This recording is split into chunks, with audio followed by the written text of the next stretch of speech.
Hi friends, welcome to my channel. இன்றைக்கி என்ன பார்க்க போகிறோன்னா, திருப்பாவை பாசுரம் நாளுடைய விளக்கம் பார்க்கலாம். அதுக்கு முன்னாடி நம்ம சேனலை சப்ஸ்கிரைப் பண்ணாதவங்க சப்ஸ்கிரைப் பண்ணிக்கோங்க. வீடியோஸ்க்கு லைக் பண்ணுங்கள், உங்கள் ஃப்ரெண்ட்ஸுக்கு ஷேர் பண்ணுங்கள் அண்ட் கமெண்ட் பண்ணுங்கள். ஃபஸ்ட்டு திருப்பாவை நாளுடைய பாடல் பார்த்துடலாம்.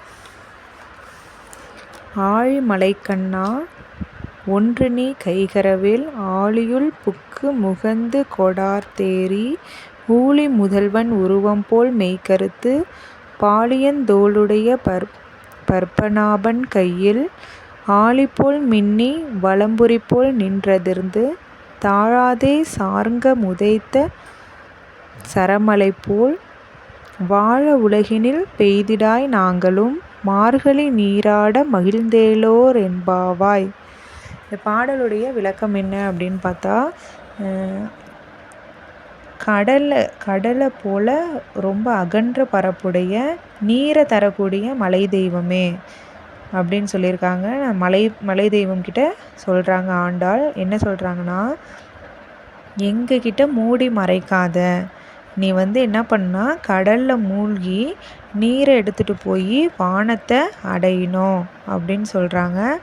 அதுக்கப்புறம் இந்த உலகமே அழிஞ்சாலும் ஒரே ஒருத்தர் மட்டும் அழிய மாட்டார். முழு முதற் பொருளாகிய அந்த திருமால் மட்டும் உலகமே அழிந்தாலும் அழியாத அந்த முழு முதற் பொருளை போல் நீ இருக்கணும், கரிய நிறமுடைய மேகமாக நீ இருக்கணும் அப்படின்னு சொல்கிறாங்க. அந்த திருமால் கரிய நிறம்லாம், அந்த கரிய நிறமுடைய மேகமாக நீங்கள் இருக்கணும் அப்படின்னு சொல்கிறாங்க.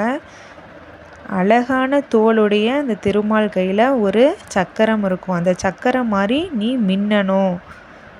மற்றொரு கையில் வலம்புரி சங்கு இருக்கும். அந்த சங்கு மாதிரி நீ ஓசையிடணும் அப்படின்னு சொல்கிறாங்க. அடுத்து அந்த திருமால் கையில் இருக்க அந்த சாராங்கம், அந்த வில்லம்பு இருக்குல்ல, அந்த திருமால் கையில் இருக்க அந்த அம்பு எய்துற மாதிரி நாங்கள் வாழ்கிறதுக்கு நீ மழையாக பெய்யணும் அப்படின்னு சொல்கிறாங்க ஆண்டாள். எவ்வளோ அழகாக சொல்லியிருக்காங்க பாருங்கள்.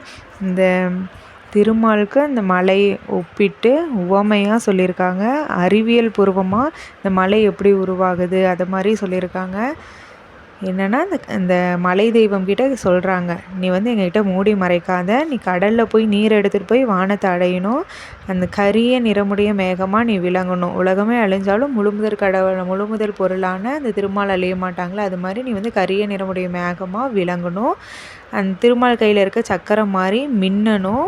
இன்னொரு கையில் இருக்க அந்த வலம்புரி சங்கு மாதிரி நல்லா ஓசையிடணும். அப்புறம் அந்த சாராங்கம் வில் மாதிரி நாங்கள் வாழ நீ மழையாக பெய்யணும் அப்படின்னு சொல்லியிருக்காங்க. அந்த மாதிரி நீ மழையாய் பெய்யுங்க.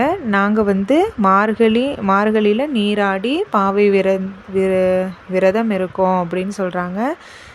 அவ்வளோதான் ஃப்ரெண்ட்ஸ் இந்த பாடலுடைய விளக்கம். இந்த வீடியோ உங்களுக்கு பிடிச்சிருந்துச்சின்னா லைக் பண்ணுங்கள், ஷேர் பண்ணுங்கள் அண்ட் கமெண்ட் பண்ணுங்கள். ஓகே ஃப்ரெண்ட்ஸ், நெக்ஸ்ட் வீடியோவில் நெக்ஸ்ட்டு பாசுரத்துடைய விளக்கம் எடுத்துகிட்டு வரேன். பாய்.